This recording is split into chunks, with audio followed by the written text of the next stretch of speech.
மாநகராட்சியின் மேயராக இருந்த PM சரவணன் தனது ராஜினாமா கடிதத்தை நெல்லை மாநகராட்சி ஆணையாளரிடம் சிறப்பு ஆதரவு நபரின் மூலம் ஒப்படைத்திருக்கிறார்.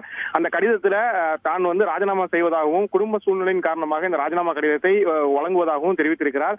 இந்த நிலையில இந்த கடிதத்தை பெற்றுக்கொண்ட ஆணையாளர் கவுன்சில் கூட்டம் நடத்துவதற்கான அந்த அறிவிப்பு ஒன்றை வெளியிட்டிருக்கிறார். வரும் 8ஆம் தேதி காலை 10 மணிக்கு துணை மேயர் தலைமையில இந்த கூட்டம் நடத்தப்படும். இந்த கூட்டத்தில் அந்த மேயர் ராஜினாமா கடிதம் வைக்கப்பட்டு அந்த கடிதம் முழுவதும் அந்த கவுன்சில் ஒப்புதலுக்கு விடப்படும். ஒப்புதல் விடப்பட்ட கடிதம் கவுன்சிலர்களின் பெருவாரியான ஒப்புதலோடு நிறைவேற்றப்பட்ட பின்னர் அந்த அதிகாரப்பூர்வமாக அவர் ராஜினாமா செய்தது ஏற்றுக்கொள்ளப்படும் என தெரிவித்திருக்கிறார்.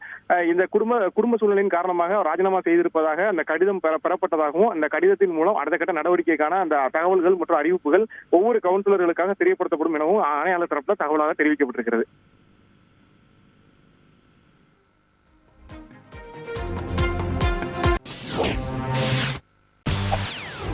செய்திகளை உடனுக்குடன் தெரிந்து கொள்ள உடனே சப்ஸ்கிரைப் பண்ணுங்க.